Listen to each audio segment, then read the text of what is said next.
进 LPL 的时候，很多人会觉得我们是一个废物队伍。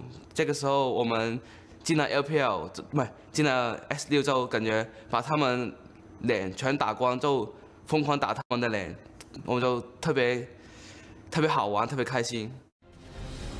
Welcome back to our continuing coverage of Worlds 2016. And setting up on stage as we speak are the last two teams waiting to make their debut here in San Francisco, the Flash Wolves and Aimee and Kobe. The Flash Wolves are no strangers to the big stage. Exactly. They're back on the international stage after winning their group and also making it to the quarterfinals in 2015. And remember, at MSI, they were the ones that won the first seed here for the LMS and got themselves into that position. Yeah, just a quick note, if people didn't watch MSI, they actually swapped out their top laner Stake, the top laner with the afro, and he's now a coach, and they have MMD as their top laner now at Worlds. Of course, MMD, though, in that top lane does not negate that duo, that very powerful duo in Karsa and Maple. Those are the dynamic players to watch. Exactly. Those are like the three musketeers of team. They always do things in sync, and they really are very coordinated. They're just really good. And of course, I'm glad that you bring up Musketeers, because on the other side of that coin, we got the Bash brothers on Aimee. You're looking at Amazing J, Road, and a Voidless. So that's going to be your support, jungle, and top laner, respectively. Amazing J should sound relatively familiar. He played top lane for EDG in 2015. After their mediocre performance there, he actually got benched down into the LSPL. Now, Chinese analysts kind of clinch, because I'm going to use that word that you dislike, challenger scene. That's what it was. He promoted Aimee from the challenger scene into the professional scene and said on that platform, I will get us to Worlds. Everyone thought he was crazy. And now he gets to stand on an international stage and say, I'm a man of my word. all right, but who's your player to watch on this Aimee squad? It's definitely going to be a Voidless. Now, Amazing J is the primary benefactor of everything that goes right for Aimee, but a Voidless is actually very creative and very clever in his jungle pathing. And if you want to study junglers, he's a good place to start. All right, well, with just that, it's about time to get into game and see how this one plays out. So let's shoot it over to the caster desk. Thank you very much. With that, let's check out some starting lineups and get ourselves into the game. On the blue side, to kick things off, it is the LMS's Flash Wolves, who had a surprisingly strong showing in a lot of international competition. In the top lane, it's MMD, the jungler Karsa, mid Maple, NL AD carry, Sword Art support, and coach Fluidwind. On the red side, it is the LPL's Aimee. Amazing J in the top, a Voidless in the jungle, Athena in mid lane, Jinzhao at AD carry. The support is Road, and their coach is Kesby. Yeah, and I'm excited for some of these players here. We have Road in the support position, polar opposite of who's he going up against in Sword Art. You know, you have the calm, collected mind of Sword Art who likes to take things slow, you know, really calculate what he's doing. And then if you have Road, he's like the complete wild card, unpredictable, goes either 10-0-0-10, you know, very binary support player. Which one were you though, Crepper? Were you more of a Road, or were you more on the Sword Art side? I was half of Road. Okay. I was a 0-10. Oh, okay. Just like NA at Worlds last year. Oh, too soon. That's Play actually, two of Worlds. Supposed to play to the crowd, not against them. yeah, but Europe's going to do the same thing. I think his ship has sailed for playing to the crowd already of the day one's analyst desk. Well, Amazing J, they said it before, he was crazy to think his team was going to make it to Worlds. I have news for everyone. He's still crazy. That's Aimee in a nutshell. We'll see what they have cooked up for us here in picks and bans, because we are ready for our second draft of the day. Olaf and Nidalee quickly banned out from the jungle pool, and there's Bard banned away as well from Road. Starting off with the Olaf ban is a real interesting one. Amazing J's played it in the top lane. I think it's going to be, of course, more of a jungle pick at this tournament. When we've seen the Olaf, it's performed really well. You can't look past Smithy yesterday, what he did for CLG in game one over your European team. Preppo? I don't recall what happened there, just quite. The Rumble's taken off the table, which means Jace goes up in priority in pick and ban. We see at least taken off the board here, so we may actually get to see one of the few Rek'Sai picks of the tournament so far. Well, we've got one last ban here for Aimee, so we'll see what they want to do with it. About 15 seconds left to make their choices here. Have slowed down a bit. So they're kind of thinking about what Flash Wolves might first pick as well. But like you said, Rek'Sai is kind of the obvious one open. Jace also potentially open with Rumble taken off. So do they ban the Jace? They actually ban Syndra, so taking it away from Maple. Graves been a big pick for Karsa as well, so not a guarantee you'll go for Rek'Sai first, but it's a denial pick away from a Voidless who already has interesting creative pathing, and then giving him a champion like Rek'Sai who feels like Shaco at the times when it comes to the different ways you can just pop around turrets and go for aggressive ganks. It's probably too much, so it's probably smart to take away Rek'Sai from the likes of Avoidance. Yeah, just a really strong pathing jungler here in Rek'Sai. Has a great presence in team fights, you know, fits in almost every single team composition, so that's why he is so contested. It does seem like teams are starting to realize the true value of this Syndra pick, and, you know, they say even if they first pick it, we don't have a good counter pick left, and being robbed of a counter pick mid lane in this meta, standard lanes 5v5, is actually something that you want to avoid. Therefore, they're going for third ban on that Syndra.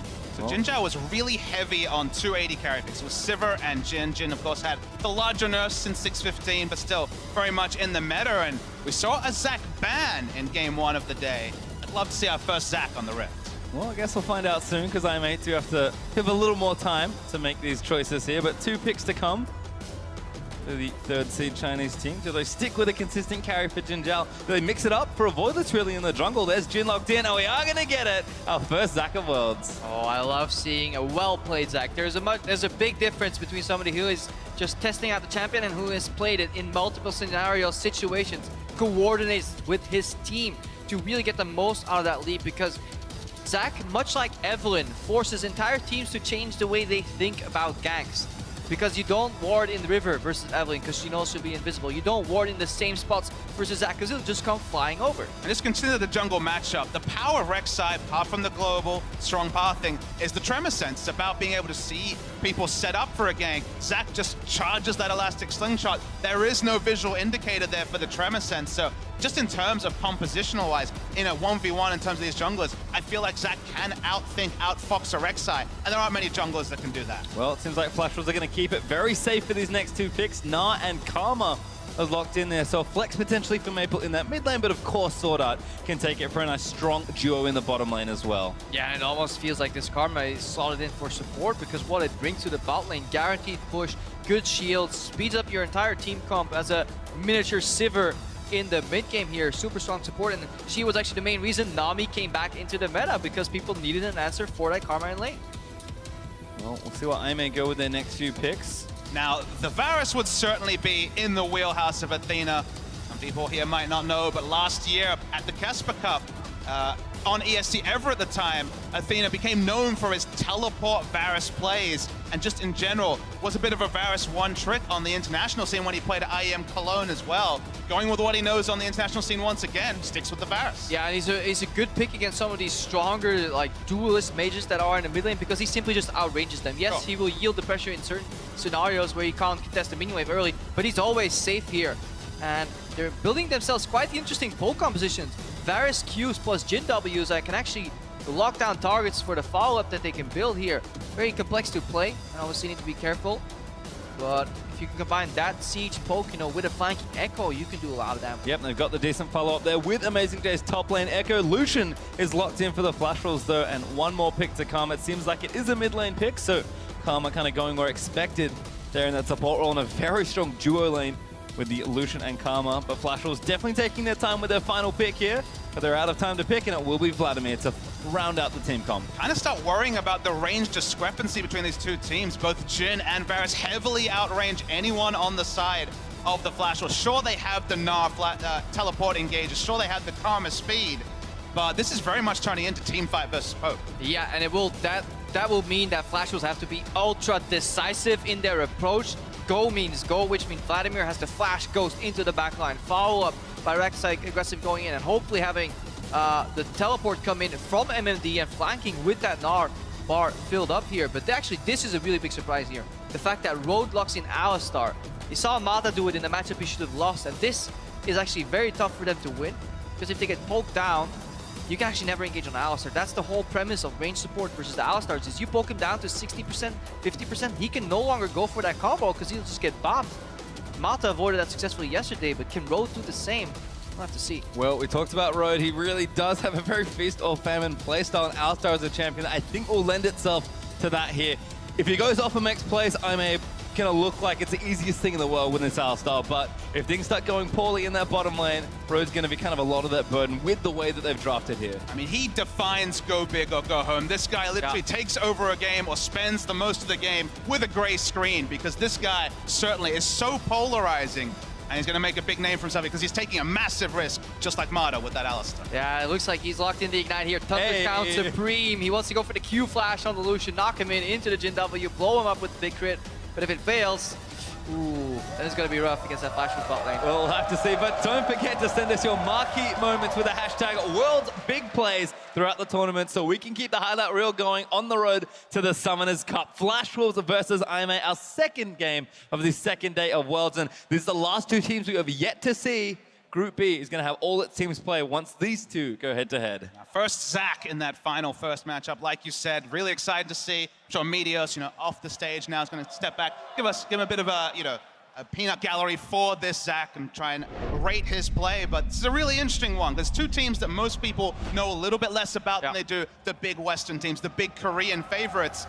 And I think a team like Flash Wolves could go far in this tournament. Definitely, but every time they come into the tournament, they're a little bit underestimated. And every time people tell us, don't underestimate them. But I had such a hard time seeing how and why. But talking to some pro players right now, they're actually rating Flash Wolves quite highly. So I want to see if they can translate that, scrim rumor onto the stage here and if they can perform. Well, if there's ever a team that comes in very underestimated, it is actually IMA, the miracle team effectively from China, making it all the way in with a great run from relegation to the world stage. We'll see how they perform here in their opening game. Certainly nerves have to be running high for a lot of these young players, but Flash Wolves grouped together, they will be spotted by a ward here, but they're looking to maybe get creative with an invade. Yeah, always really cool to see level 1s, how they adapt. Look what Sword Art and NL did in the bot lane. They placed a lane ward to see if Jin Zhao and Road would actually circle around and take brush contention. So they secured the brushes in lane first, then they went for the deep ward on camp. Basically, with those two information points, they find out exactly what IM is doing on their side of the map, and then they can react. Ranged bot lanes usually don't want to do camp. They just want to get access to the minion wave early, manipulate it in many different ways that are possible, to the point where you can deny CS of Jin Zhao and Road. And it seems like NL and Sword Art are set up for success here. And so are these the two wards the team should aspire towards? Obviously, there are times when a brush is camped, you get punished for putting them down. You can't always put down the same vision, but from what you're saying, it does seem like this is complete information at level 1. It's just about ruling out options, They see Alistar and Lucian and Jin Zhao walking with the wave here, so they can react a couple of seconds earlier. Right now, all you need to do in bot lane is push and trade. So you secure the push early, and once you have that, you can go for the trades here. Look, Sword Art's probably going to look for some Qs on Jin Zhao, or at least zone him off. Road can no longer melee creeps because he is Alistar. The push is in favor of NL and Sword Art, and right now they want to stop pushing.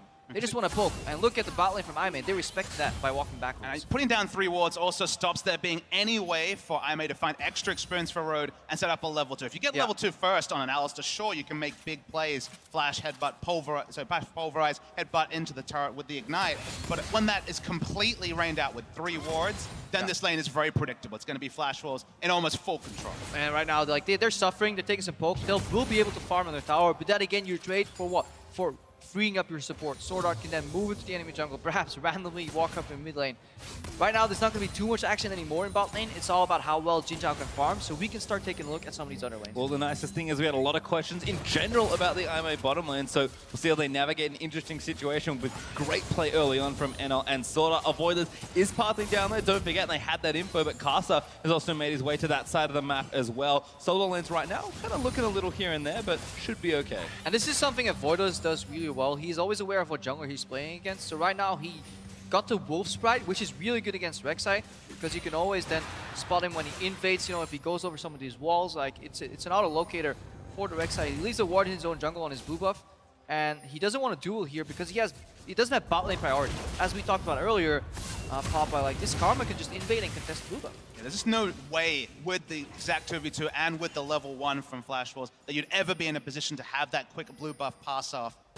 Voidless is the one adapting his play a little bit here. Yeah. And NL actually picked up blue. Yeah, NL was handed off blue buff to really, this poke lane just become pokier. They really want to punish that Alistar pick. Avoidless read the situation though. He didn't linger around trying to contest and oops, I lost smite.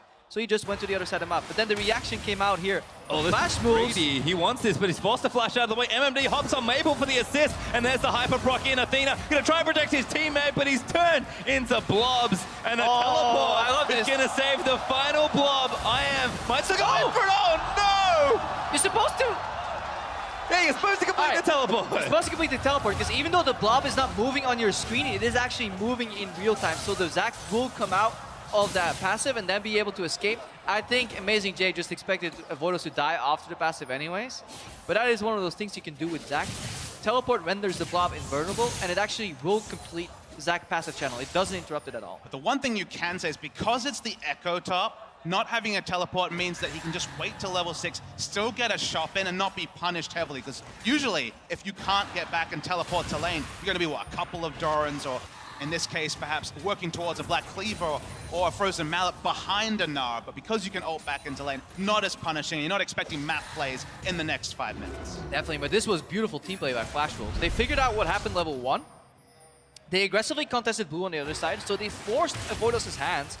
And while he was trying to solo blue, they both collapsed from mid and top here. So this is poor team play by IM. Like, you can't allow your jungle to have to solo invade and not back him up here. Athena was not calling the miss properly or was not just joining. He was prioritizing his own CS over helping his jungler. And Voidos is punished hard on a pick that plays so poorly from behind on that Zac. And Maple, the recipient of that first blood as well, already 10 CS ahead of Athena. Looking really nice on the Vladimir early on. Athena, he's doing what he can. He's Varus. He's very safe in almost any lane. But Maple's pushing him in now, and we kind of saw it already. But Flash Wolves having priority in those lanes. That means Caster's opened up to just do more and more. And that early Tiamat on the Rex side, this was the build we saw time and time again that we still expect, despite the Rex side's getting a little less attention. And Flash Wolves are poised to really try and take over the game. 1K up already. I mean, it's pretty predictable, right? Caster's going to go for a skirmishing build. He's going to rush the Tiamat. Maple's going to hit level 6 soon, going to be able to ghost out of lane. And Athena, you can see he's a defensive-minded mid laner. At level 4, it's hard for him to push the lane and come in, as a Voidless is looking for something creative. But if they get the push advantage in 3 lanes, it's going to be a fiesta for Caster to basically feast on whichever part of the jungle he wants on the side of Iron. Yeah, Voidos, he was just stretching, you know, before you go into the gank. Make sure all your limbs are stretched out here. They get spotted though. Good ward by NL. That's what you want to do against Zac. That's what we were talking about earlier. You want to change your mindset. You don't need to care about river ganks from Zac. This guy is going to come through lane from over the wall. Well, you can see Soda and NL still keeping pressure up in this lane as well. Up a couple of CS here and there, so looking good. 80 carry versus 80 carry. Yeah, but they traded that CS advantage that they could have gotten for pressure, for example. You know, the fact that Voidos died originated from pressure in his bot lane. That's how League of Legends works, you know, cascading pressure, you know, from bot into enemy jungle. Enemy jungle has to adapt, goes into your jungle, you collapse, you know, all team play here. Solid performance by Flash Wolves. But if you know that a team, let's say a team watches not, okay, this is the way to play League of Legends. Those 2 wards, maybe a 3rd one at level 1. How do you punish this stuff? Because it looks methodical, but there's surely counterplay. I mean, there's always counterplay. You could stack 5 people in a brush. From having experience of having to design level 1s, it is always rock, paper, scissors, and then bazooka. Somebody will find it. But you can counter, or you take the hit, you know. Some level 1s are impossible to counter because you have an inferior team comp. Like, if they just group on you and you can't stop them from walking in, they will get the information. That's why usually you see teams concede the weak part of the map and just get a deep ward themselves. So, you know, you want this information, we'll trade you something on the other side of the map. And in general, Flash Wolves, that play seeming very clean. They're playing well together. Their vision is up in nice spots. And now the lanes are starting to get edges here and there. And are still playing up here with Sword Art. Very easy lane to bully with the Karma here into the Aaliyah in particular. And you can see just constantly pushing this Jhin under tower. Protobelt on the way for Maple, so I like it. Going for the aggressive build versus the Varus, because realistically, what is Athena going to do? Doesn't need a Spirit Visage here early for the Vlad. His itemization options are different because he's against an AD mid laner. There is magic damage coming out of top, and to some degree the jungle, but Spirit Visage will be a 4th, 5th item, if at all. Yeah, just this really nice item for Vladimir to build, but definitely does need to prioritize, just like you guys were saying. Voidos managed to find his way to 6 at least, but he's getting contested here. Every time Carson moves in, he's getting these hits from Sword Art. We're going to try something. Avoidless charging it up. Does get the knock up onto Casa. Decent damage actually, and will follow in with the ultimate. Road in there looking for the play, but he's tagged Casa on the back end with the Jhin ultimate. Jinjao fires them away. This is the last bullet, because why not? The play, not too bad, but no conversion for Aime on the kill. I mean, it's important to send the message. This is our jungle. Stay out. Don't just roll over and concede every blue buff here, because they can finally get it to Athena. And this shifts this matchup so hard. Varus is very blue buff dependent because he needs the regeneration to kind of turn it into a clear the wave and poke lane, as opposed to just clear the wave lane. And the timing of the gank from Caster was no mistake. He wanted to be around the blue buff, contested, as you say. No blue buff on Athena, 3-4 Qs, and you're out of mana, even with a tier. Jinjao, happy damage to take. That's a lot, actually. Culling, not quite enough range there. But Jinjao taking enough damage to probably get forced away with Casa just here behind the turret as well. And this turret's going to start taking damage now, maybe. Yeah, this is where Flash Wolves are kind of telling Aime, guys, we've got to place it up. You saw us place this ward in the lane. This is a teleport ward. That's why Road actually dropped this pink ward in the middle of the lane. If you scroll the camera above, like, he drops it in a position where you would not expect a pink ward because they're blocking teleport wards right here. Flash Wolves is usually you threaten the team with teleport, and you let them know. It's like, yeah, that's what we're going to do. Please step away from the turret. We would like to take it. I mean, we saw Smeb do this just yesterday, teleporting back against Albus Nox and getting a big equalizer in. This, as you say, is a very obvious ward, but it does take away the clean strategy that other teams have shown. Yeah, Road counters it with his pink ward here, but now this unrelenting pressure is almost becoming too much. Karsa exclusively camping bot lane. Take one down, pass it around, place another ward over the wall. They do know that there's still a pink ward there. Oh, Voidless just limbering up again. Doesn't go in for the gank, but they'll clear out what they can. And it really is all this attention focused down. Looks like Zach's going to move back and clear that ward out of the way. And Karsa, a quick visit to mid lane. He doesn't want to stay too long. He doesn't want to clear that ward because he doesn't want to reveal himself. That's the problem right now. Like, that ward's there, and actually nobody wants to clear it, even though they see it. Alistair doesn't want to walk all the way there and yield lane pressure because they're stuck farming on the turret. So it's actually quite annoying. In the moment Voidless shows himself there, of course, the top lane from the enemy can just go Rambo, knowing there's no chance of an answer from the Zac. Zac's long range. Ooh. Speaking of engaging. In onto Road, Swordart move back in again. Jinjao still firing shots, and here's a Voidless looking for one. Swordart going to get slowed in by the Zac Q, and that's enough damage. Jinjao with a kill. Yeah, that was a dirty play, and that's always the risk when you're laning against Alistair. If you're an even CS Q flash, so you cast the Pulverize first, and you mid-animation you flash on top of the Karma. He knocked him into another Jin Trap, and actually Voidless, they knew he was roughly in the area, but he bypassed the Scuttle Crab. There's a little bit of fog of war there on the right side that you can sneak through. He went into the brush here, and he joined that party there, and Swordart and NL weren't ready, despite Karsa being in the topside jungle. So this information was technically available, but sometimes you gotta play a little bit on the edge, higher risk. And if the Zac had ever gone to clear that ward, then they would have had that extra cementation of the fact that, okay, he's on this side of the jungle. Didn't do so. So they're going to try and rush down this dragon. It's taken by Aime, but doesn't look like the action's over just yet. Here's Gnar. Drake took a little too long, I think, and a Voidless actually low. They're already like down. Road is dead. There's one as Zac goes into blob. That's one more. Flash Wolves going to try and clean it up. Maple maybe looking for another double. They do gift the kill to NL, and Aime costs for that Drake. Run, Jinjao, he's stuck on a tower. Oh no, oh, feels bad, man. And now the dive is coming. Jinjao going to fire away, but Swordart gets one. He was desperate trying to hide behind the creeps there. Yeah, the Mega Gnar timing from MMD was perfect. We were talking about this guy's champion pool.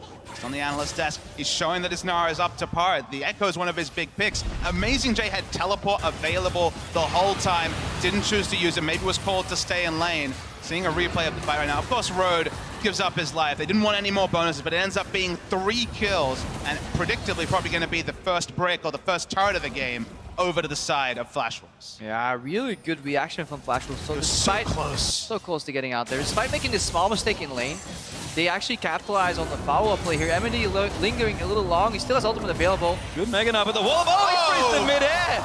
And now Amazing J going to chase him down. He actually did finally come down for the teleport play, but the tower in bottom lane's already dead. That was far too late. Yeah, trying to salvage something, and this is Aime being a little desperate.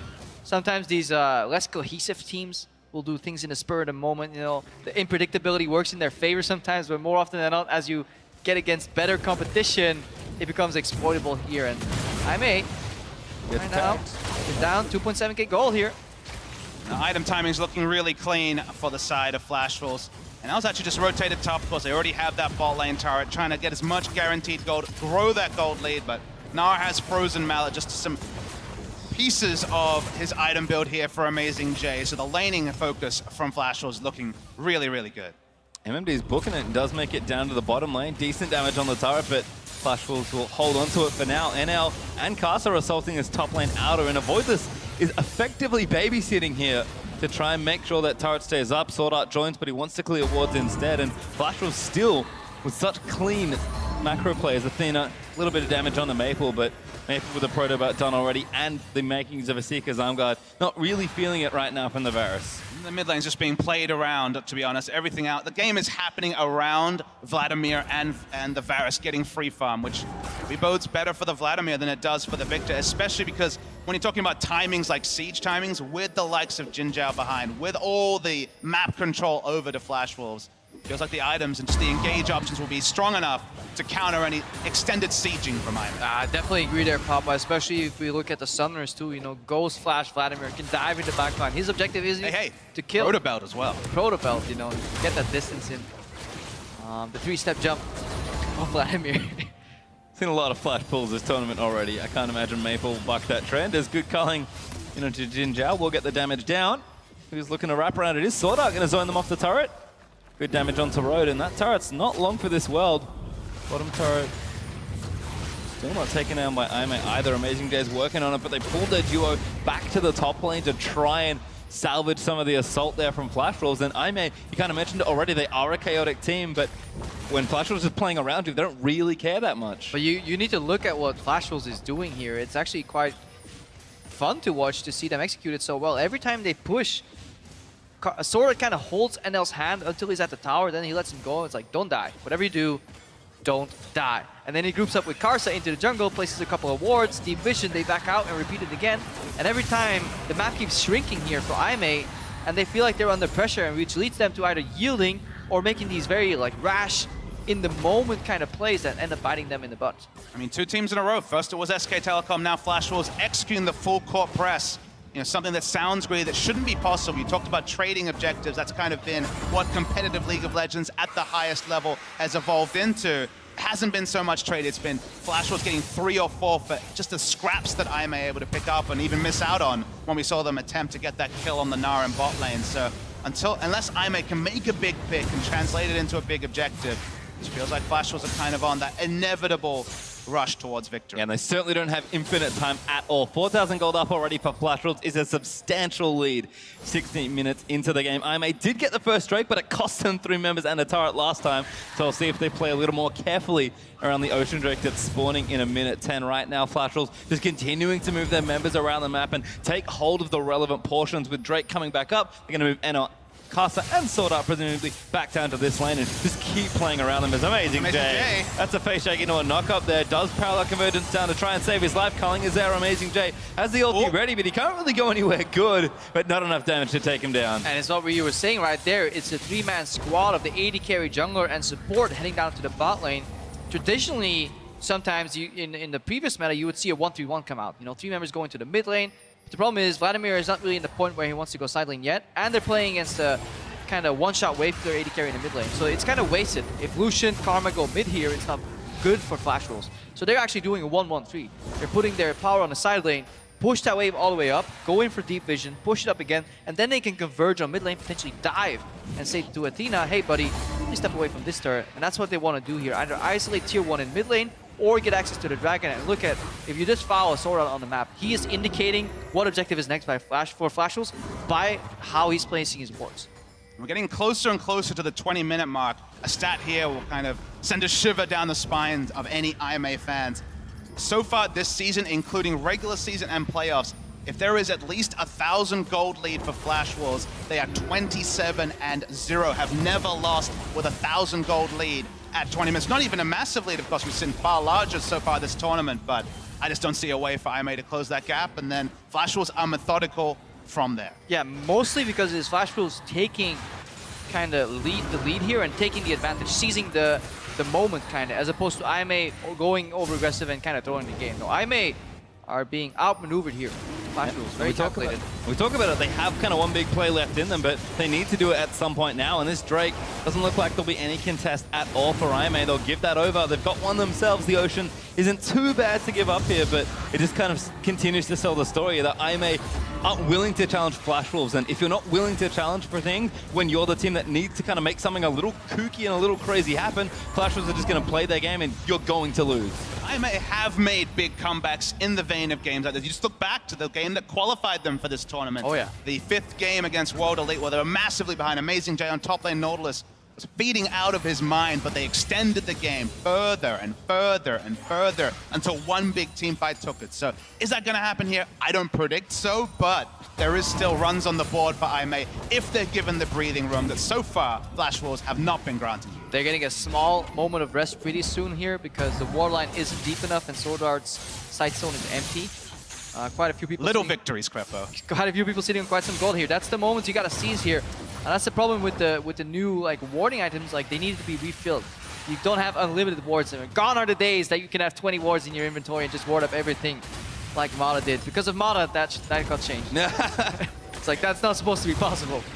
So right now, Sword Art has to base, you know, refresh everything. The map gets reset. I may maybe have an opportunity to sneak in a brush somewhere, maybe make a play.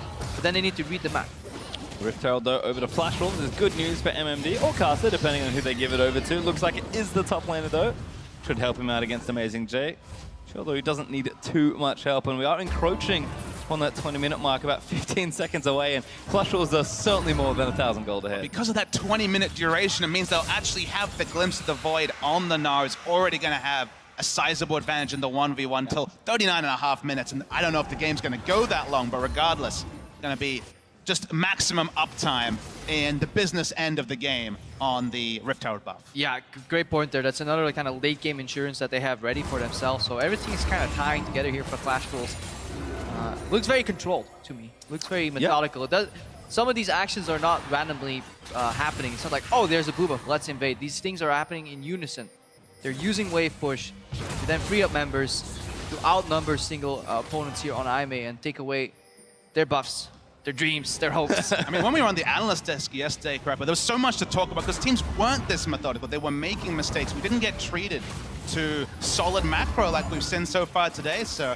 Not everybody enjoys the solid macro. No, and unfortunately we don't get quite the same level of hype plays, but it is good to see, especially from a team like Flash Wolves, that you know, some people have put this team at last in their groups. Some people seem confident they might make it out of groups.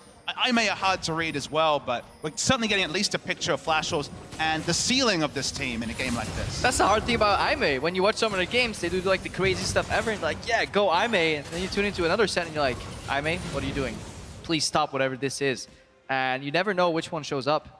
Well, unfortunately for Aimee this time, it's kind of neither, to be perfectly honest. They're sort of letting Flash Wolves just play their game, and Aimee certainly aren't playing theirs yet. I think the mid lane turrets are causing a lot of that grief. Athena and Maple have just really been trading wave clear back and forth, and with no big open point, neither team feels comfortable to make a big play, at least like diving around these turrets. But Flash Wolves are happy to play patient here, and Aimee are just kind of letting that happen. Yeah, so without many kills, there's not much we can do other than talk about the story or kind of dive into the details of these invades. You saw the kind of apprehension with which they invaded. Karsa, Prey Seekers first, Sword Art around the corner, you know, very careful, afraid to face check and get Q flashed on again here. So it's methodical, albeit a tad slow. I wouldn't mind if there was a crazy fight pretty soon. I come from the land of the LCK. We're used to 5 kills at 22 minutes. This is where we usually start talking about Star Wars. That's kind of where we go at this point in the game because Flash Wolves are doing everything right, and Aimee are being dictated to. So talking about the League of Legends, it's clean, it's methodical, it's over time. They're going to keep pushing the wards further and further on the red side, look for a Baron, look to cement the game, and anytime someone pokes their head out like Road, they're going to take half their health at best. Yep, 3 wards go down, only 1 gets cleared here, a couple camp wards here, so that's right side secured. Problem is, if you want to do this correctly, as Sword Art, you kind of have to become a baser. Every time you ward, you base, you ward, you base. The life of the support gets reduced to that if you want to play macro. They're looking for a bit of a rotation here though. A couple of deep wards, making sure that they're not spotted on the way. They want to isolate tier 2 bot lane, maybe turn it into a dive. Not too bad here. Drake up in 125, so kind of a reasonable side of the map to control at this stage. Looks like damage is going to get taken up pretty quickly as Jinjal's got 1.5 items. MMD and Amazing J going to battle. In fact, pops back in a mini after a Gnar. Amazing J trying to get himself out of this situation. Boomerang's not good, but he took the ulti back in MMD. Flashes on his face into a Voidless, who's here to save his teammate. Athena missed his ulti, but it's not going to matter. A Voidless collects it. Gotta see what the cross map here is, guy. 1 guy, there are 3 members in the top lane here. This is the block the bullets, Karsa. Yeah, 1 creep left. It's enough time here. Tower's gonna go down. There's 2 more range creeps right there. Road, does he do it? The teleport's in as well. Aimee trying to make that chaotic play. They lock up Karsa with a W there from Jin, and Amazing J once more. He has to take Karsa instead. Great flash from the Rek'Sai, might be enough, but a Voidless swings his way in, does not connect there with the knockup, and he's chasing down, but he's actually a little too far forward. Amazing J will take out Karsa with a Voidless, flashes out to safety. Maple now forced to get himself in a pool, but Jinjal's ready with a snipe. It's Athena instead that collects it as Enel flashes towards the Jin, looking for another one, but Flashwolves bit off way too much here, and that paid off well. And this is exactly what IMA were looking for. The first pick and just the overextension on the top side. Teleport, the cross map has worked. Oh. Teleport, speaking of coming as well. This is a little much because Zach typed in with passive and thought the team could follow, but MMD cuts him off at the pass. Amazing J cannot connect through. And what a chaotic team fight win for IMA. Yeah, IMA very much so have the one way in, no way out mentality. You either fight until you win or die. And it was very apparent in a Voidless jumping in at the back there, trying to buy time, but then he didn't calculate that there was one teleport on their side, but that usually means there's a teleport on the opposing side as well. And there's been a lot of questions about the communication methods for this IMA team. The word is they have 3 different languages that are being translated through. Back when we saw the Korean exodus, Korean players starting to go to the likes of Europe, China especially, North America, we saw the limitations of having a mixed language roster. I shudder to think what the case is with 3 languages, but regardless, they've made it what they've gotten to Worlds. But then it's little plays like that where you're like, that should not happen with perfect communication. Yeah, this is Flashwolves, so they take down the turret, but because they kind of stayed too long, all trying to help Karsa here. Amazing J comes in with the teleport. It's good mechanics for Karsa, doesn't knock up his flash here. Doesn't quite get killed. Voidless just a tad short, and then Maple comes in, and then the Fiesta starts. No other way to call it, Prepper. The fight goes longer and longer. This is all after Nar gave up his life just for pressure on the top side. Flashwolves took an answering turret, and now goes Rambo on the bot side. But that death timer is what actually is the big story of this fight. 2-1. The Nar is back up with teleport. A Voidless could have backed off. Just as the teleport comes in from the Nar, Voidless jumps to death and gives up a lot of the advantages that IMA had finally been able to claw back into the game. Yeah, see Drake and a turret that Flashwolves got there and the 1 kill, so IMA collects some kill for themselves, do get some gold, which is nice. 2 items for both Jin and Varus are completed, so that poke can maybe start to do something. But Flashwolves, they're back out pushing on the map. We can see that IMA is starting to push out their vision a little more and try and find some of those fight situations. Like, we know what IMA want to do, but Flashwolves can have to reel it back in and see if they can't keep containing them. Yeah, Flashwolves make the correct decision though. They flip the map upside down. They're playing a 3-1-1 right now. 3 members in the top lane, so they're going to use that push to lock people under the turret, then move in for the deep vision. They're going to secure the jungle first, the river later, and they really want to isolate that Baron as an objective.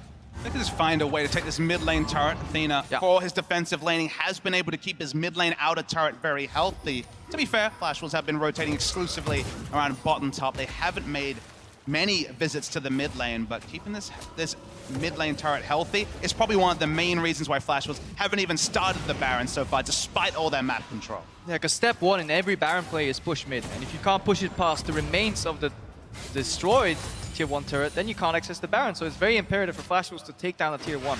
It is very rare that a tower survives that long in a competitive game of League of Legends. It's still there in Athena. He's not letting go of it lightly.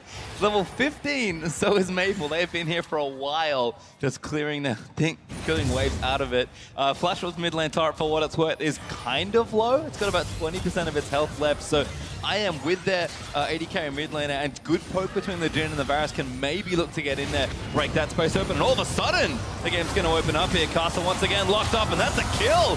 Snipe there comes in, that's enough there as Road actually collects it, and now Maple going to get chased off on the other side. NL trying to find a way in as Maple pulls to safety, not enough with Amazing J. Will continue chasing, but has to give it up as I may get one. Seeing the limitations of Flashwolves' control game, because they're just pushing up too far, being too disrespectful to a team that does have range initiation. Zac, Varus, Alistar. Ironically, the team that we originally conceptualized as a poke comp has more engage tools than Flashwolves. They're putting them to good use, and that first mid lane out turret's going down, and it's for IMA. Yeah, they use their pick potential that's built into the comp as well. You know, combo can be used as peel, but let's not forget, a single target combo into Jhin W is the perfect pick-off attempt here.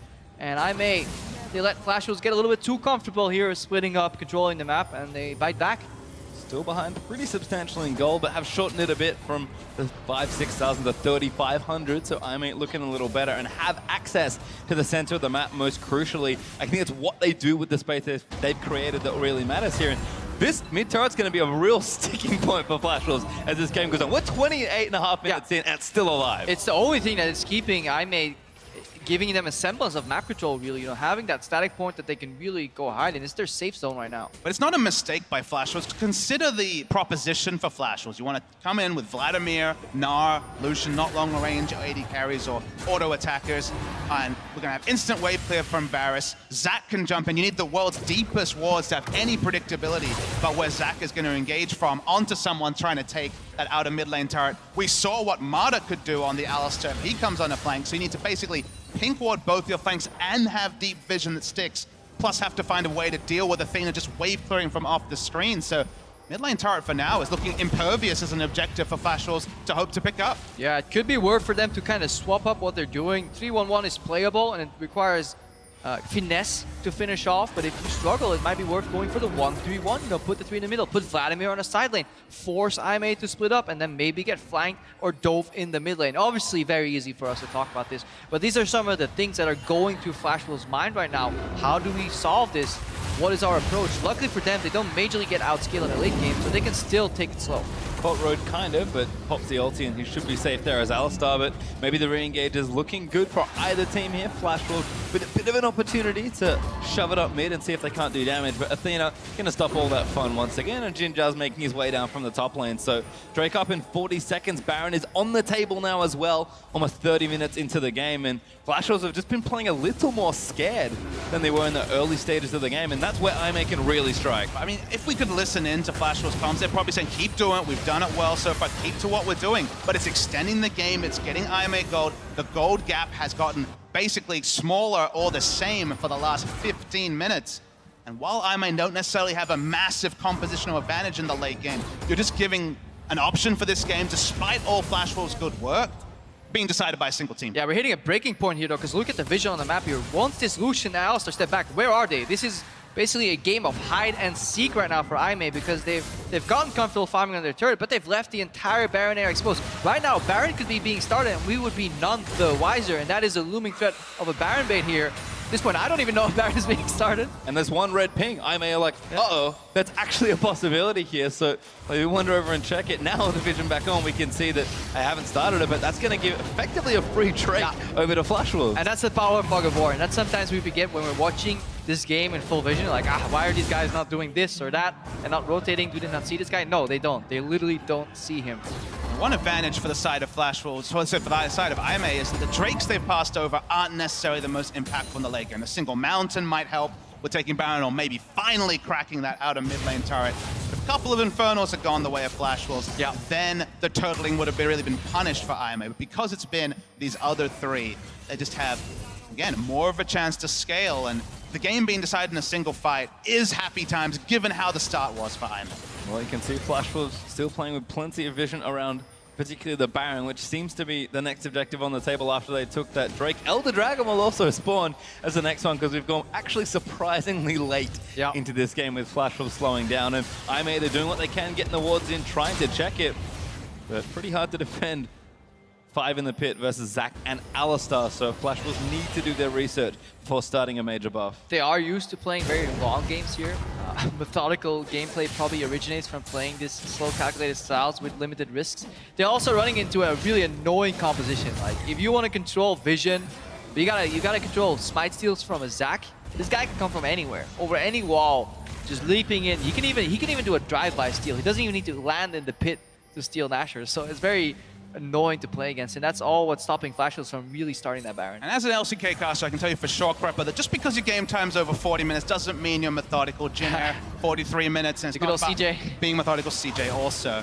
Rest in peace, CJ. Rest in peace, Mad Life. Have those long games, but so far, Flash Wolves, they haven't made big mistakes. There's been a couple, but they've been methodical, just like there's like Samsung that also have that, the only team at Worlds with a longer average game time. It's just, if you're methodical and risk-averse for long enough, you open it up for the death timers to decide the game. And that is a mistake in itself. The lack of proactivity is not visible because not doing certain actions is really hard to spot as a spectator, but there are definitely moments where Flash Wolves could have gotten more, sent their support quicker to base, get some wars out. Yes, we're nitpicking, but we have to. We're at the world stage right now. Well, I mean, the one thing I'll say is that 33 minutes in with this advantage, Flash Wolves have done 0 points of damage to Baron. It's never even been hit, let alone start, let alone really cultivated. Sure, they've had exclusive vision over it for good 5-6 minute portions, but Aimee being allowed to just walk in and clear wards, pop them over the back. No one is punishing them for putting down effectively 100% uptime Baron. And so far, it seems like Aimee are only willing to fight over their outer mid lane turret or Baron. Every other objective they seem pretty damn happy to see. I would almost like to see them swing the map a couple of times, because usually when you play too much on one side of the map, it gets really hard to take full control. So what you do is you flip the side. You just basically go like, we go for deep vision on enemy wolves. Put some wards there, choke the vision out, and that allows Amazing J to be pushed in just a little bit more by MMD. And then a potential rotation bot could open up an inhibitor, for example. You know, at least keep Aimee on their toes. This repetitive vision congestion around the red buff area is just too easy for Aimee to defend, especially when you consider that Zac will almost always have a 50-50. Perhaps Flash Rules just need to pull the trigger. Well, it does seem like Flash Rules kind of letting the game drag on a little too much, but both teams are armed for whatever the big team fight comes in. Maple is massive with almost 4 items completed. NL's encroaching on his fourth as well. Jin's done with 3 items with another coming. Athena has 3.5 already completed. Like, we've kind of had this big build-up phase where everyone's kind of building their big fort that they're ready to sort of play in. And at some point when we have a team fight, assuming we do get one, and we kind of have to, all the games, I think, going to go on forever, or the minions will decide it, we're kind of getting to a coin flip situation, which I don't think is where you want to be if you're Flash Wolves. And that's a bad start. Sword Art dead in an instant. Yeah, Sword Art got flipped right there. Both teams playing Civilization, building a nuke. Whoever's finished first gonna win it all. But Sword Art, he's gotten so comfortable. This river used to be his. But Aimee are slowly starting to creep back on the map. It's because that vision just hasn't been sticking behind the pit. Zac comes over because they don't have vision at the curved rush next to the red buff. They've never pushed the vision closer past the red buff since what? 15 minutes into the game, 18 minutes into the game. Scaling time and time has gone over to Aimee. One pick, they've got Baron control. Sword Art will be back on the map, but suddenly it seems like Flash Rules are the team on the back foot. Yeah, they're definitely coming back into this game here. Luckily for Flash Rules, a new objective will get put on the map, and that actually allows you to kind of pivot. You can drag people outside of their base, outside of that red jungle, because if Aimee is camping to defend Baron vision, what's going to happen is Flash Rules are going to use this triple Drake and take Elder. And they can trade Elders as well, because if Aimee pick up Elder with a single Dragon buff, it's really not that efficient for them. So you can see how Flash Rules use this late game time that they're used to playing and kind of trade off these objectives. The Elder Dragon question is a really interesting one. So you pick up this Elder Dragon, doesn't make your minions any stronger. It's theoretically, you know, Varus down the back, Archer takes out the minion wave. 90 seconds, not that long a time. But what you can do, you rush down the Elder Drake. Aimee's like, well, we're not going to be able to fight for this. We can still turtle around turrets. Then in that 90 seconds, you go to Baron, you start hitting. You're going to have 15% extra damage from the mountain. You're going to have the burn on it as well. And that's the one place where Aimee actually has to fight. Yeah, or how do you siege on impenetrable walls? You get a trebuchet. You literally throw Vladimir in and have him kill some people. You throw in Maple there and have him suicide on Athena, and then suddenly the wave clear is gone. That could also be an option here. At no cost to go on trade. Baron for Elder, but we're finally seeing a Baron start. Finally getting some excitement. Let's see who gets it. 10 people alive, and here we go. Flash will decide to just burn it down. Avoidance is kind of ramping up for a steal, but Flash was actually going to TP in. Road wants to flank. Avoidance goes in for it. Huge combo in there as Road gets a couple with the Pulverize. Ginger firing in as Road's taking damage, but he's soaking so much here as Aimee going to finally come into the backside as well. MMD dope the backline, but NL finally takes out Road. Nah, very tanky in the Mega Form, and Aimee lost one, and I think that's enough for that team fight. Enough for the team, but remember, Aimee is playing a poke comp. Both Varus and Jin can still deal damage while Baron resets. And at this point, Flash Wolves have to go back on Baron, but it's only Alistar down. This can still be a contest by Aimee. Athena needs to really line him up here. He's about to lose that GA. Amazing Avoidance wants it, goes in for it, and Maple low, but Amazing J jumps on him, and Maple will pull out to safety. Still trying to keep them out of the pit. They've actually forced Flash Wolves out as NL looks to go back in. He's doing a lot of damage on the Lucian, but Athena and Jin, too many problems here, and Flash Wolves give up on the objective. They give up. Both teleports have been used 4v5. It was bold that they started the Baron, but then everybody in Flash Wolves had the same idea. I'm just gonna hide in the back of the pit, avoid this poke, and then a 3-man arrow came through from Athena here, and that really turned the tides of that fight.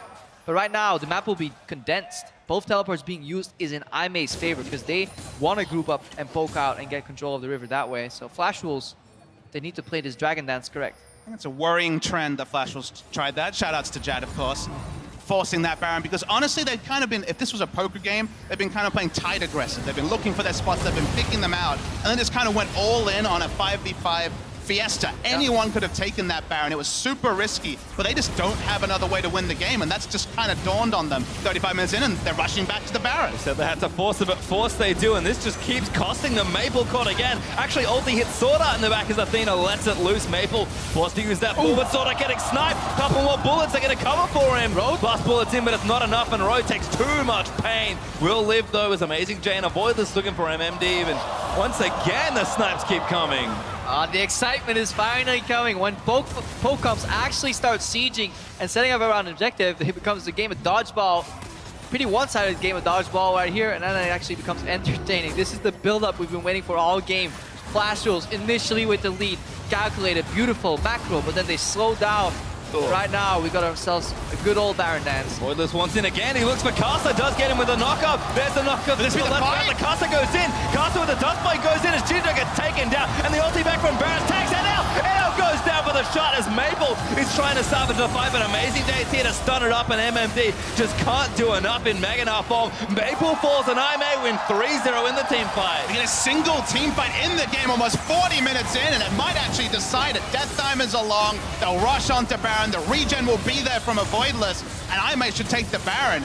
And the front foot was with Flash Wolves for so long, but if you don't find a way to open the game, even take the mid lane outer turret, this is the punishment. Yeah, you can take it slow. The revenge from Flash. They're like, please, we need this. You blocked us from Baron. Die, turret, die. We're going to take you down. 40 minutes and the mid outer turret goes down. That has to be a record as Athena trades the top outer turret. Ime finally going to open up the map a little more.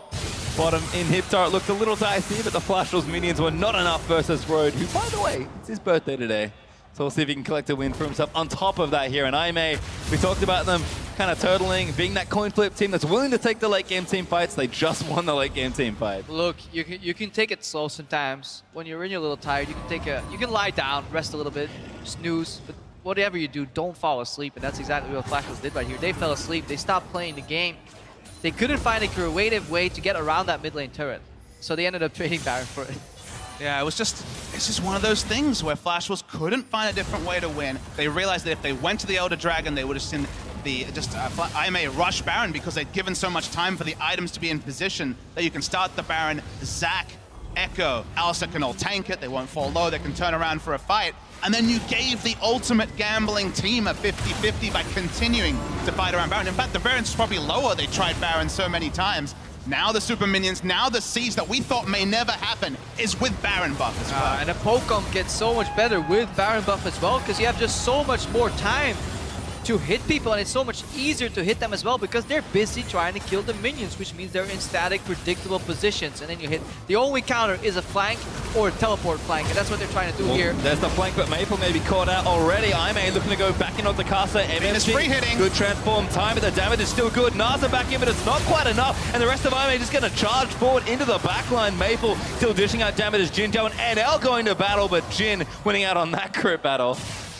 Close fight here, but remember, Pokecoms don't really need their ultimates when they siege. They like trading them 1-for-1, going for the reset, and then repetitively shooting out these projectiles. Athena is still on full health, full mana, and he's really gonna ride this wave into the turret here, but it does look like Ime's being careful. But if you look at the Baron power play, top right of your screen, 5,000 gold. Yeah, 3 turrets, casually taking down 5,000 gold, way ahead of average for a Baron buff power play. Gonna rotate to the top as well. Not really many answers for Flash Wolves. We mentioned it in draft. It's only the Nard teleport flank they really have for true engage. So suddenly, Flash Wolves are the true onlookers, and Ime can take the inside track, rain in hell from far away with this Varus. Look at the top of your screen, though. There's a really big teleport. There's distance, deep teleport, but it's there's Gnar. being pinged out, so both teams are aware. But can they escape here? What can MMD do? The catch Athena maybe is the call here, but the ulti goes out. Athena's still taking too much damage and avoid this. He's going to try and tie him off. Athena lives forever, though. Athena finally takes him down, but the damage could be done. MMD, Nars Amazing Jay into the wall, but avoid this. So resets the fight with Let's Bounce and just trying to get through the chunky front line. Amazing Jay finally forced to retreat as Maple on the prowl for a couple kills. Amazing Jay gets his passive, runs himself away. And only 1 kill onto Athena is not bad for that TP. Yeah, definitely not bad on the backhand. Jinzhao also has his ultimate. MMD, don't lose that Guardian Angel, you need it. Doesn't get sniped, and Amazing Jay re-engages for it. Damage is there, gets locked down by the Deadly Flourish as well. And this is a surprisingly careful Ime. When they had the option to really push for inhibitor. They choose to take down all these other turrets, so they take it slow. When they get teleported on and they have a turn window, they don't go all in. Road is not comboing forward, so they have learned at least something during the boot camp. Coming back to the boot camp, it's too early to call winners and losers of Worlds. That's going to be decided by the end of groups, by the end of the tournament. However, aren't we supposed to say that Europe's bad after 0-3 well, and that North America's the greatest region in the world? I'll let you deal with that on Twitter. But what I'm actually referring to is the winners of the boot camp, because China, we saw it from RNG suddenly, much more controlled aggression than just outright aggression. When it comes to China as a region, famously, and you and I, Paige, have been following for a very long time, it was always aggression first, thoughts later. We're not seeing that this tournament. It's a much more controlled. Clearly, the boot camp has brought China up to speed on some of the stronger aspects of macro play that are apparent in other regions, and they haven't been exposed on the international scene here, Jaime. Yeah, and with all this kind of failing macro and then sudden burst of action, we haven't talked too much about the items. Road is definitely serving Jijao here, building that Zeke's Harbinger, getting the crit that's not in the build, which leads to more damage for the Jin overall here. Let's see, there's a Mikhails on Sword Art as well, really trying to like make people survive if they do get put into that Varus ultimate or get put under that dome from Echo. And we get to the point where Lucian's build, of course, went for the early Youmu's into the Black Cleaver. Now it's starting to sell some of those items. The Black Cleaver probably still is slot efficient, but isn't providing the same sort of victory. They're looking here, Flash Wolves, for the Elder Dragon. First visit to this at 45 minutes, but it's not going to be a freebie, that's for sure. And if they can reset the fights, it would be so good for Aimee here, because that's what they want. They want the Dragon fight to last as long as they can, but Amazing J is finally teleporting down, which means Flash will yield and they kite out. Now mid lane is exposed though. This could be a rotation mid for Aimee. That's what they think about, but then Dragon goes low. Yeah, MMD's tired as well, but Amazing J has to stop them here. The Elder Dragon's actually fairly low, as they might have caught Maple here. He gets knocked up again, but he needs to go back in the pool. He does get himself up, but he gets less bounce on as Jin does trying to snipe him. Avoid this, tanking him up as the Elder Dragon resets, and that last bullet is almost enough to take off MMD's GA. Amazing J still diving in as well, but NL might shut him down for that particular item. Doesn't find it yet, and so much back and forth in these team fights. Yeah. NL really comfortable in these late game fights, not afraid to flash in aggressively. Let's give Flash Wolves once again positioning over the Elder Dragon. Even giving up a Guardian Angel is not something anyone at IMA want to do. See that Echo's coming back, rushing back into the fight. Elder Drake down to 7,000. Will we actually see a force? Avoidless looking for a massive flank here on the other side. The Elder Dragon low. Might get the steal as well. Maple dives in. He wants to avoid it. He got it! Elder Dragon steals it away as Avoidless. Absolutely massive play, and Aimee might win the team fight to boot. Double stun for Parallax Convergence as they're ripping through them. Aimee have pulled the miracle out. 3-0 in that fight as well. Massive engage, the bouncy castle on 3 members from Avoidless and casually smiting away. Of course, you can smite during the battle. They're continuing, and I'm going to look to end the game. It's still 40 seconds till Maple comes back. Yeah, Rogue bought into the hype a little bit too much, flashes into the wall, but this was why a lot of people really wanted to see more of Avoidless on Aimee. Really not afraid to do something creative right there, and he finds the flank, steals away the Elder Dragon, and this means so much. Aimee may actually do it.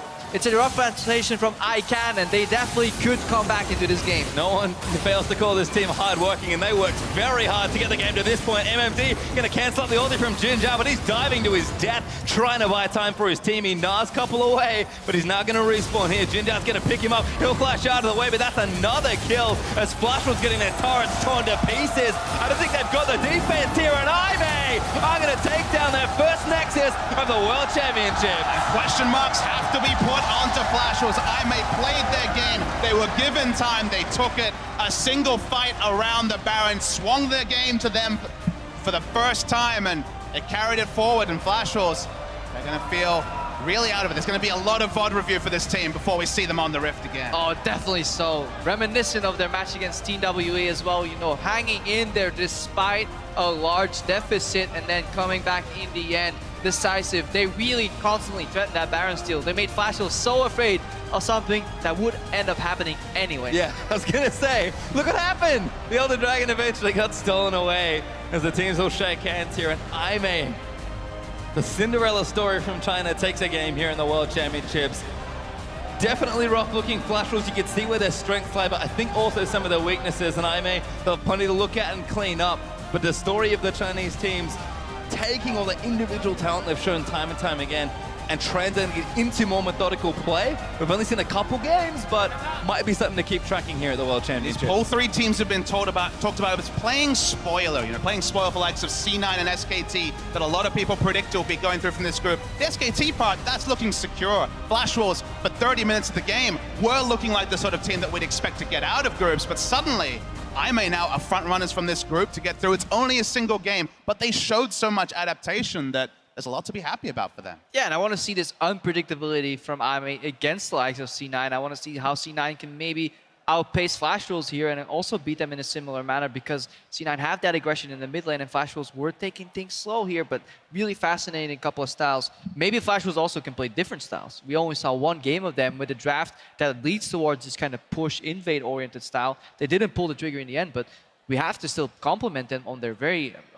honestly, clean early game. And it was interesting because it felt like both teams played surprisingly slow for them. Flash was, okay, we expect quite longer games, but we expected IMA to just come out guns blazing. They showed us the other side as well, which is a little different, but they could certainly some spots where they can be like, okay, we don't really want to just, they don't want to win every game like this, as dramatic and as fun as it would be. Like, IMA definitely showing they can shore up some of the early game as well. And the adaptation from the LMS teams, what we got, the scouting report from Clement was games have gotten longer, they've gotten more methodical. That part came through, but just compare and contrast SKT and how they played post 25 minutes against C9. Okay, the game was decided early on that, but the methodical side of Flash Wolves is what cost them. And also, if we start looking in tournament meta point of view, we see that the Zac is actually a serviceable jungler that maybe some other teams need to start picking up once the Rek'Sai, Graves, Elise all start getting contested, and people may forgo Lee Sin for some more aggressive late-game tanky teamfight jungler like Zac. Well, Avoid is certainly looking good there, but we are going to hand things back to our analyst to make sense of this huge IMA comeback. Thank you very much, Pastry. Resilience out of this IMA squad after really what was the beginning of this game, a downward trend for IMA. I mean, right out the bat, this was a very scary game for IMA based on the early moves that Flash Wolves was able to make. Yeah, early game, I definitely think you could see that IMA are a team that plays on 3 languages. Like, Flash Wolves has been through this before. They had a Korean Kramer, but they said, we need all Mandarin speakers, so they got NL back in. And I really think the coordination showed through. They're that kind of team that's very coordinated. They sync together. They invade well. The problem is they picked a comp that has really low range and no engage. And I just want to kind of clear up the 3 languages thing. So for IMA, it's Cantonese, Mandarin, and Korean. So technically 2 of them are dialects, but Voidless and Amazing J are your Cantonese speakers, and then you have Jinja as your Mandarin speaker, and then of course you have Athena and Road as your Koreans, although Athena now interviews in Mandarin. And the play that we're talking about where this really surfaced was the jungle invade, right? Voidless is a smart jungler. He wanted to go, answer that blue buff invade with the blue buff invade of his own. However, the other his solo laners were not on board with this plan. And Amazing J did not come down from top lane, and Athena couldn't really move up on the Vlad from mid lane as well. So it ended up just him by himself. You know that feel as a jungler when you're all alone in the enemy jungle, and that's where it really snowballed for Flash Wolves. And here's the thing, we heard the stat echoed by the casters during the game, but Flash Wolves in the last 27 games where they had a lead of 1,000 or more at 20 minutes, they have not lost. Here, they had that kind of a lead at 10, 15 minutes even, and they stuck right in it, and they drove it back. I know we were watching all the game, and I looked over at Kobe, and I was like, 5v5, there's no way that they win this, but 6v5 with Baron. Well, then let's talk about that one. Our first replay of this game will be that Baron fight. IMA 3-for-0 around the Baron. You mentioned exactly that. Choosing the right time to fight here, recognizing that straight up 5v5, they might not be able to take it. So this seems really little, but I want everyone to pay attention to what Maple's doing on the top of your screen, and he used his pool, and why that's important is because it's about to bite him in the butt right now. He's going to go in for an engagement, and he goes in, he immediately has to Zhonya's. He doesn't have his pool available, and that eats up so much time for his invulnerability so he can start to do more damage. Because again, Maple is massive right now. That Vladimir is huge, and he's not getting the work done, and it's a simple use of the cooldown that really burns him. I wish we would have had one of the damage charts for how much Baron did in these Baron dances. That'd be great. IMA as well, because they were consistently landing the poke from Athena, but also 1 or 2 members was always tanking Baron for Flash Wolves, and then a Voidless again and again with the Zac, constantly with the long-range engages. And Clement, I think that's where we return to your point about the lack of engage that was drafted by Flash Wolves, because we definitely saw with Athena's Varus able to wave clear that mid and stall out the game that Flash Wolves, at a certain point, they didn't feel like they had any way to win the game aside from baiting that Baron. They really didn't have enough pressure points on the map. I didn't think they used MMD really well. He was up like 30 CS, and the bot lane was up like 50, 60 CS. they didn't continuously poke the towers down. They just didn't group up and just shovel lane somewhere. They should have managed the pressure a lot better. And in the end, they're just like, okay, we're out of ideas. We're just going to keep on going through this Baron dance again and again. And it didn't pay off. Exactly. And that Baron, you know, we talked about the 6th man Baron in that first fight. Now we've got a Baron buff. We go ahead to the game-winning fight around Elder Drake. We're going to pull that one up and take a look at this steal here from a Voidless. I mean, there's nothing to analyze on this. He gets in there with the Zac E, drops the smite at the exact time he lands, and steals it away. It does get super satisfying, though, when you highlight a player and he shows up in his first game on an international stage and shows up to play, making the plays when they count. Got shut down early game from Karsa, but came back in the late. A 3-for-0 there on that fight. They'll then push down the mid lane to pick it up. But now I want to go ahead and look forward in this tournament. You know, as you mentioned, a Voidless, we built him up. He performs. He's going to receive that player of the game for this one. But my question is, you know, will this team be able to shore up whatever weaknesses they did kind of showcase here in that early game so as not to be taken advantage of further down the line? I mean, frankly, with SKT looking as dominating as they have against Cloud9, this is a danger for both Cloud9 and IMA. Yes, IMA won that game, and you know, you're congratulating because you won your first game on an international stage, but ultimately both Flash Wolves and IMA should walk away with that and go back for a lot of review. Right now, so Kobe then on the side of Flash Wolves. I mean, it's wow, my goodness. TSM just went on the stage. Walks onto the stage.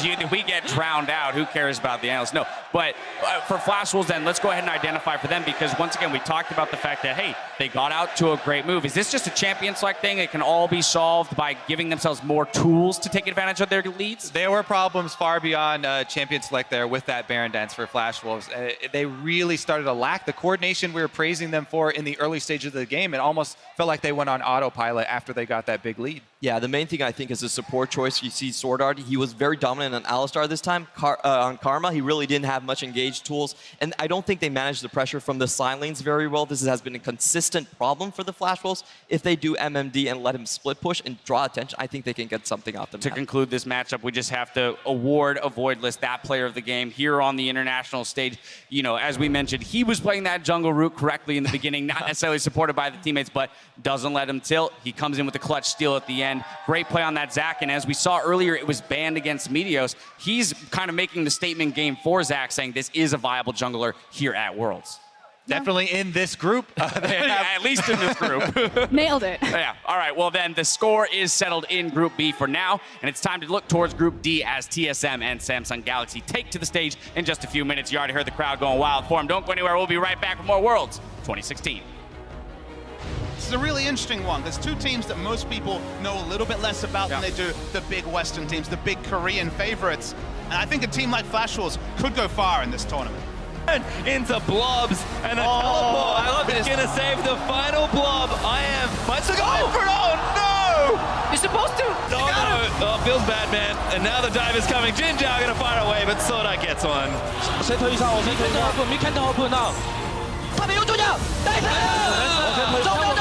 And MMD just can't do enough in Magnar Fall. Maple falls and I may win 3-0 in the team fight. Might get the steal as well. Maple dives in. He wants to fight. Oh, he got it! Dragon steals it away as a Voidless.